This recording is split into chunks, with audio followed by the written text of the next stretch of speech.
Alors, Boker Tov tout le monde, et Bezrat Hashem, on va continuer avec la deuxième partie de la femme qui est ce qu'on appelle dans la paracha qui est Sota. Sota, ça veut dire qui n'est pas fidèle, ou bien, bon, fidèle plus tard, mais au début elle est soupçonnée. Alors, nous allons voir maintenant, la première partie, c'était par rapport à comment est-ce que un homme, il interdit à sa femme, n'est-ce pas? Est-ce qu'il peut lui interdire de ne pas parler avec des hommes? Est-ce qu'il peut lui interdire de ne pas s'enfermer dans des endroits privés avec des hommes? Bon, alors ça va être dans la deuxième partie. On verra la procédure, comment est-ce que vraiment ça se déroule. Alors, qu'est-ce que ça veut dire dans la paracha? Il est écrit que Adam mekané les ishto. Qu'est-ce que ça veut dire les kané? Il veut dire atolechatim ploni les makom ploni. Ça veut dire d'aller à tel endroit avec telle personne, avec une personne spécifique. Et on va expliquer les cas. C'est très important de suivre les étapes pour comprendre toute cette procédure de la sota. Maintenant, il faut comprendre que quand un homme il prend sa femme au Bet Din, oui, nous, et qu'elle est soupçonnée, n'est-ce pas, d'être avec quelqu'un, un homme ne peut pas prendre sa femme au Bet Din parce qu'elle est soupçonnée stam, ok?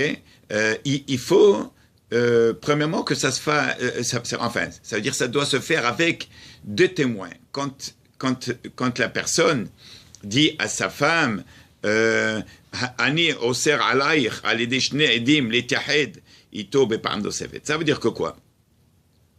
Ça prend deux témoins, n'est-ce pas, ce qu'on appelle azhara ou bien hatra. Oui, ça veut dire, on va expliquer le cas. Un homme, on vient lui dire, sa femme, elle a été vue quelque part avec telle et telle personne. Bon, maintenant, le fait qu'on vient dire à un homme qu'on a vu sa femme parler avec quelqu'un, ou bien elle s'est enfermée dans un endroit privé avec quelqu'un, hein, oui, ça ne veut pas dire que l'homme ne peut pas vivre avec sa femme. Vous allez voir la différence. Dans quel cas est-ce qu'un homme ne peut pas rester vivre avec sa femme? Oui.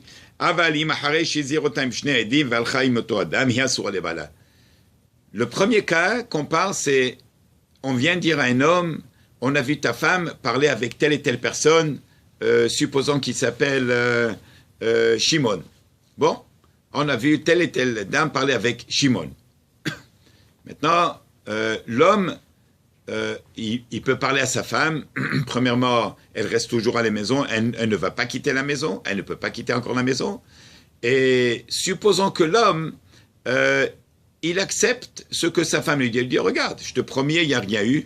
Je lui ai parlé, on est rentré, je suis parti le voir chez lui, ou bien je suis rentré à l'épicerie, il n'y avait personne, ou bien j'étais à la synagogue, tout le monde est parti, je suis resté seul avec lui à la synagogue, on avait parlé, on a discuté, oui, et après j'étais dans son bureau parce que je devais régler les comptes de la synagogue, de ce qu'on devait à la synagogue, comme Nedarim par exemple, oui. Ça s'appelle qu'elle était seule avec lui dans un endroit. Ou bien ça ne s'appelle pas qu'elle était seule avec lui dans un endroit. Alors, il y a une grande différence. La première fois, si le mari, ce qu'on appelle en hébreu eno mazhir, eno matreba, ça veut dire il ne va pas mettre en garde sa femme, pas pour n'importe qui, mais pour telle et telle personne d'une manière très spécifique. On parle de Shimon. On va prendre maintenant Shimon, mais ce qu'on va lui tomber dessus. Oui, par exemple.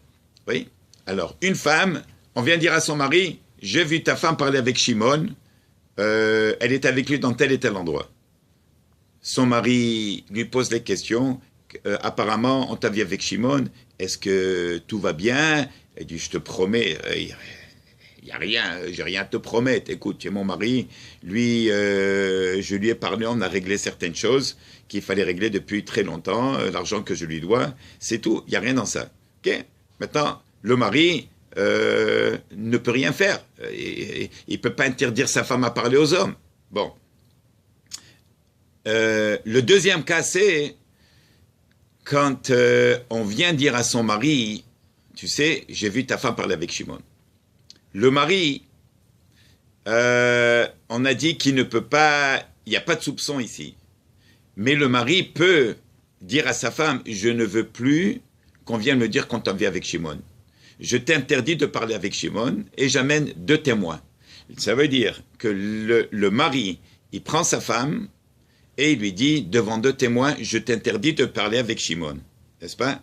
Maintenant, qu'est-ce qui s'est passé? Si elle est partie encore parler avec Shimon et elle s'est enfermée avec lui dans un endroit privé, cette dame, elle est interdite. L'homme ne peut plus continuer à vivre avec cette femme dans la même maison. Oui? Maintenant, il y a un soupçon. Pourquoi il y a un soupçon? Parce que le mari, la première fois, bon, supposons que tout est beau, tout est clair, la femme, elle dit d'elle-même qu'il n'y a rien qui s'est passé et il n'y a rien qui va jamais se passer, parce qu'elle n'a rien à faire avec qui que ce soit, n'est-ce pas? Elle est loyale à son mari. Bon, c'était la première fois.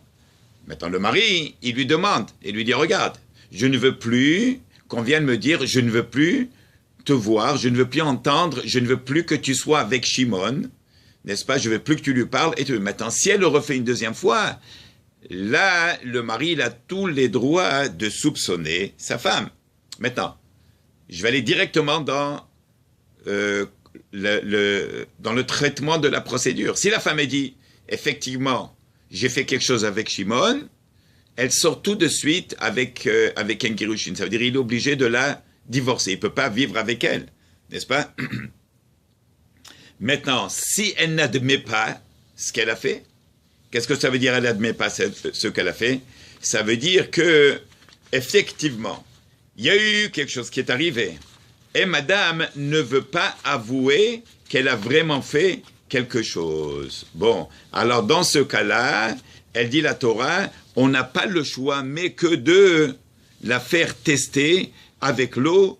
Il faut aller au Beth Amikdash, il faut aller dans le grand Beth Din, qui est le Sanhedrin de 71 grands Talmidei Hachamim, n'est-ce pas? Et là-bas, on verra ce qui s'est passé, parce que l'homme ne peut pas vivre dans un doute. La femme, on ne sait pas en réalité qu'est-ce qu'elle a fait, mais après que son mari, il lui a demandé de ne plus parler avec telle et telle personne et de ne plus s'enfermer avec telle et telle personne dans des endroits privés, elle l'a fait quand même. Donc, il y a un doute. Et pour enlever le doute, oui, alors il faut aller au grand Beth Din. Le petit Beth Din ne peut pas faire ce que le grand Beth Din, il va faire. Maintenant, Kinouy Amour Batora, Hu Shomer la Bala Bifnei Edim Al Tastirim Ploni, Afilu Mayavi Ahia Ogoy O Evet. Maintenant, le vrai Kinouy, qui est dire dans la Torah, ça c'est quand l'homme, il a un soupçon. Oui, bon. Alors, Hastira, Botora, Hiota, Stira, Shamarla, Bala, Bifnedim. Oui, Legabe, Oto Adam.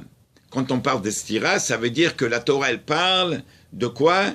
Elle parle d'une personne très spécifique. Ça veut dire que le mari, il dit à sa femme par rapport à une personne très spécifiquement. De qui on parle? Encore de ce Shimon. Oui, ça veut dire, d'une manière plus simple. Venez, on va simplifier les affaires. On dit comme ça. Une femme, elle est mariée. Et bon, il y a des rumeurs. Ah, elle était avec celui-là. Encore une fois, on avait avec celui-là. Son mari ne sait absolument rien. Un jour, son mari l'entend. Les rumeurs sont arrivées jusqu'aux oreilles de son mari. Alors, son mari, qu'est-ce qu'il peut faire? On verra qu'est-ce qu'il peut faire, qu'est-ce qu'il ne peut pas faire. Le mari peut interdire à sa femme de ne pas parler avec cette personne spécifiquement, avec Shimon, n'est-ce pas? Pourquoi? Parce que si le mari n'amène pas une azhara, ne met pas sa femme en garde par rapport à cette personne spécifiquement, que tout le monde parle d'elle, n'est-ce pas? Alors, il n'y a pas de punition. Ça veut dire qu'on ne peut pas punir une personne si on n'a pas mis en garde. Oui, on ne peut pas punir quelqu'un qui n'a pas fait Shabbat s'il ne connaît pas, par exemple, les interdictions de Shabbat. Et on ne lui apprend pas. Du moment où est-ce qu'on lui a appris les interdictions de Shabbat, il les fait quand même. La punition est là, Barmenan. Oui, tôt ou tard. Alors, la même chose ici. Il faut que que quand l'homme, il parle à sa femme par rapport à cette personne spécifiquement et pas n'importe qui, alors là, éventuellement, si elle a fait quelque chose, elle va être punie. Alors de là, on comprend, ils disent, Hachamim, cette affaire de Sota, qu'elle va être jugée et que peut-être même elle va mourir, oui, que ses entrailles vont s'éclater complètement, n'est-ce pas? C'est pas quelque chose qui lui tombe du ciel du jour au lendemain, oui. On ne parle pas, par exemple, d'un mari qui est fanatique, un mari qui est jaloux, un mari qui soupçonne sa femme pour rien du tout. On reprend l'histoire. Qu'est-ce qui est arrivé? Qu'est-ce qui s'est passé? Il y a des rumeurs. Le mari n'est au courant de rien. Et plusieurs fois, on vient lui dire, tu sais, on a vu ta femme dans tel et tel endroit avec cette personne spécifiquement. Là, le mari, pour nettoyer, pour enlever tout soupçon de sa femme, il lui dit, regarde, ma chérie, s'il te plaît, les gens parlent, on ne veut pas que les gens parlent de nous. Alors, ne parle pas avec cette personne spécifiquement et ne t'enferme pas avec elle dans un endroit spécifique. Oui. Alors maintenant, si c'est comme ça, venez voir. Venez, on va prendre le côté du mari. Il faut comprendre que le mari ne peut pas non plus être un dictateur dans la maison. Oui. Ça veut dire, le Baal en samchuyot, un homme ne peut pas dire à sa femme, je ne veux pas que tu parles à toute la communauté, je ne veux pas te voir parler avec les hommes. Ça, c'est une chose qui n'existe pas. Ça, c'est une chose qui va contre les lois de la Torah. Un homme ne peut pas faire le dictateur, je répète, et interdire à sa femme de parler aux hommes. Ça n'existe pas dans la Torah, une chose pareille. Oui. Sauf si, encore une fois, sauf si il y a des rumeurs. On vient dire au mari, on a vu ta femme avec telle et telle personne. Bon.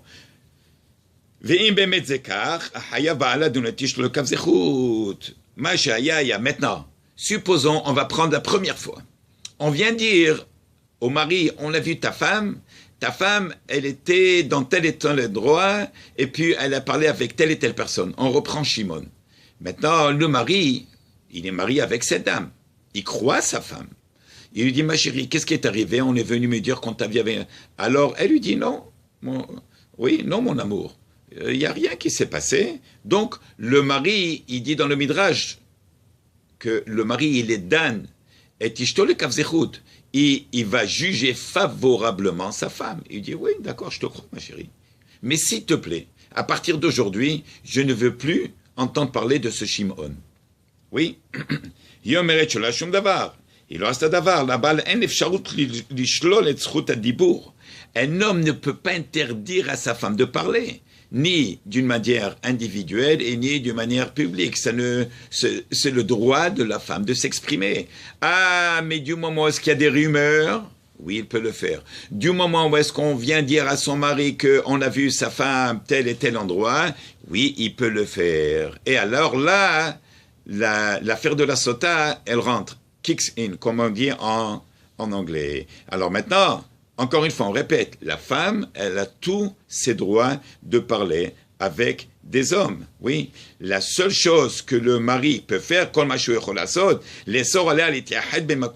il peut uniquement lui interdire de rentrer dans un endroit privé avec telle et telle personne. Par exemple, un homme dit à sa femme, je veux plus que tu parles avec Shimon. Bon, après une semaine, on vient dire, tu sais, on a vu ta femme parler avec Shimon. Alors maintenant, ça, qu'est-ce que ça va faire? Ça ne veut pas trop tenir parce que la femme peut parler avec qui elle veut. La femme, on ne peut pas interdire de parler aux hommes. Oui, c'est le droit de la femme de s'exprimer, de parler.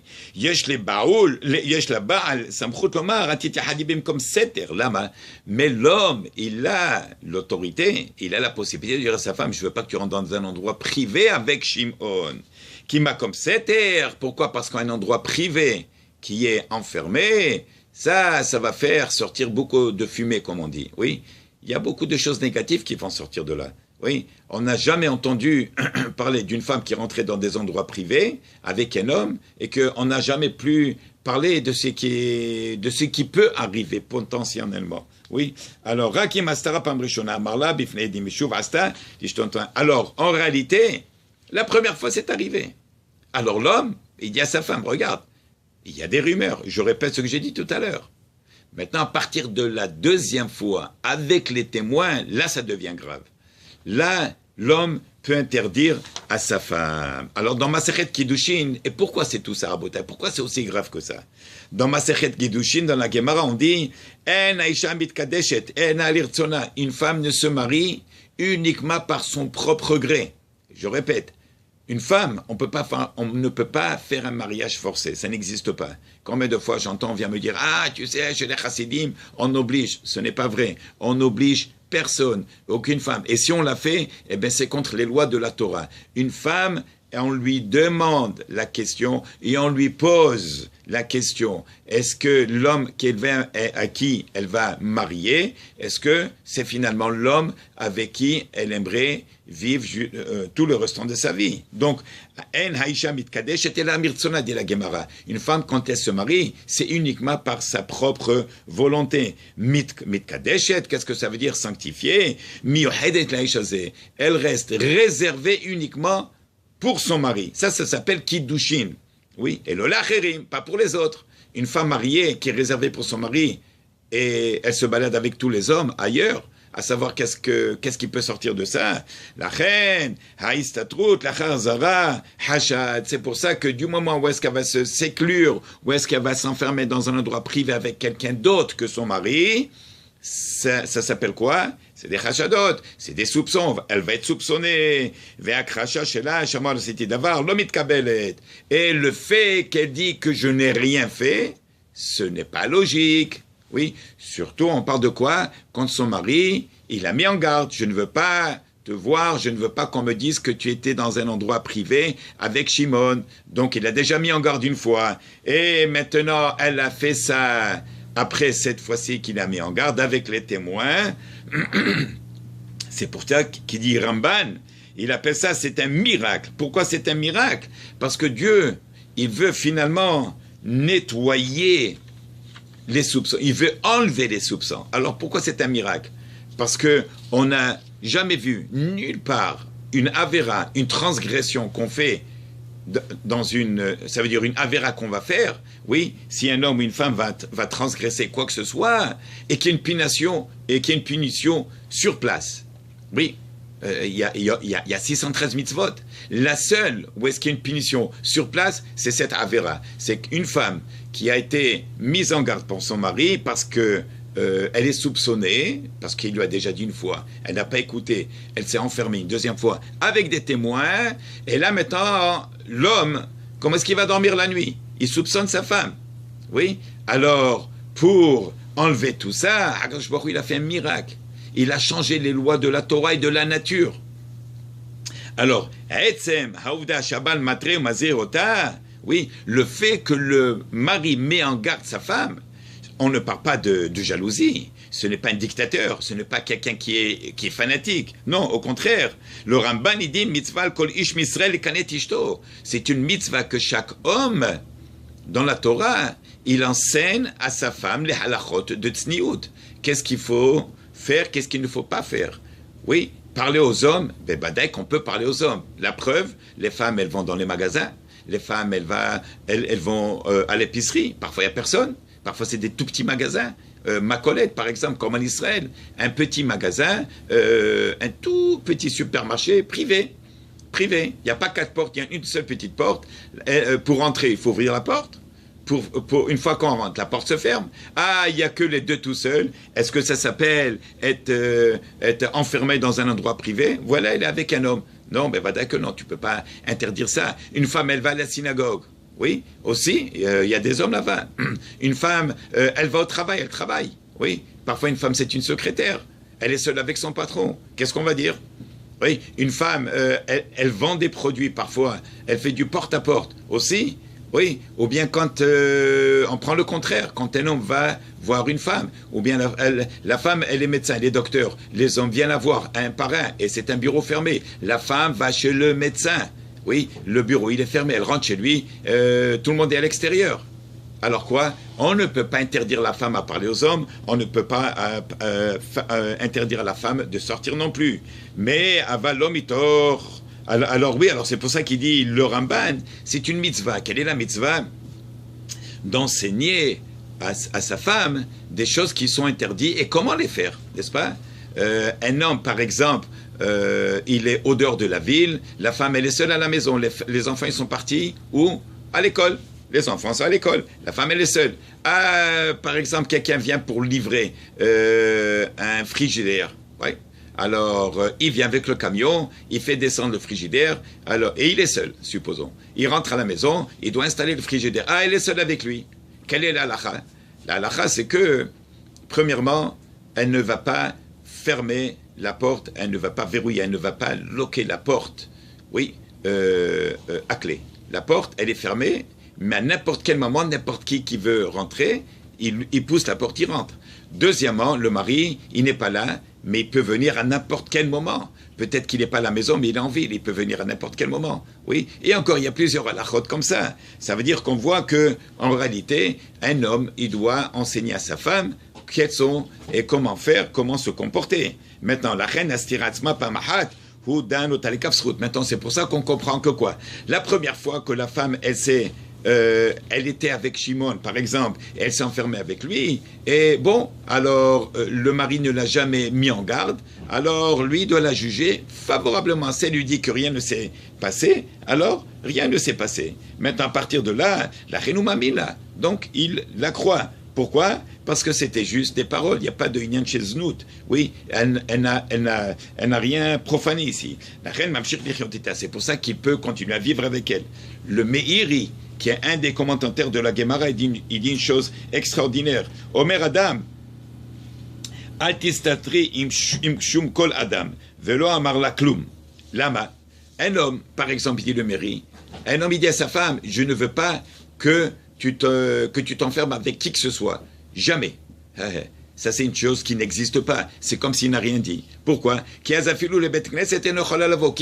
qui amène ce chidouche? Qu'un homme ne peut pas dire à sa femme qu'elle ne peut pas se séclure avec qui que ce soit, à toute condition. Oui, on ne parle pas d'un homme spécifiquement, comme par exemple avec Shimon.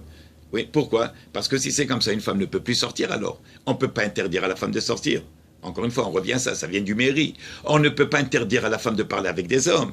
Oui, l'orak shaba lo yechol lehagid lishto shelo tedaber im af adam, ela hu gam lo yechol le'sor alea lityahed im gvarim.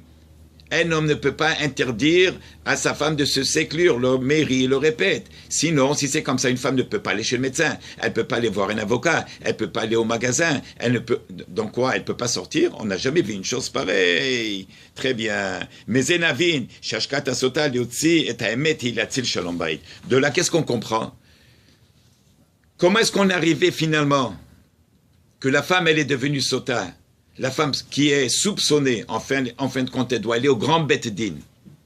Et que le Bet Din, il doit lui faire boire de l'eau et pour faire sortir la vérité, c'est quand finalement, cette dame, elle s'est enfermée avec quelqu'un qui, son mari, lui avait interdit de se séclure avec lui. N'est-ce pas? Pourquoi on avait dit la première fois, l'homme, il croit sa femme. Mais après qu'il a averti sa femme, elle est partie et elle s'est enfermée avec lui une deuxième fois avec ce fameux Shimon dans un endroit privé. Là, il est dans le doute. Il est dans le doute. Comment est-ce qu'il va envoyer le doute? C'est la deuxième fois. On ne parle pas de la première fois. La première fois, il pardonne. Il croit sa femme. Il n'y a rien à pardonner. Il croit sa femme. Elle lui dit la vérité. J'ai rien fait. La deuxième fois... Ah, comment ça se fait que tu es retourné là-bas avec Shimon? Après que je dis que c'est interdit pour toi d'être avec lui, je te l'interdis. Oui, là, il a le droit. Il a marié cette femme.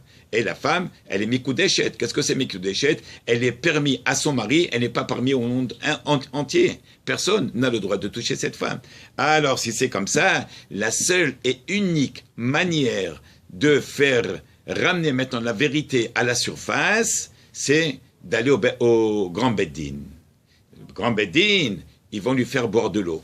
On écrit le parchemin de tout ce qui est écrit dans la Torah de la paracha de Sota, et on va le diluer dans l'eau sacrée du Beth Hamikdash, et le parchemin va s'effacer, et elle doit boire cette eau. Il y avait écrit dedans le nom d'Hachem.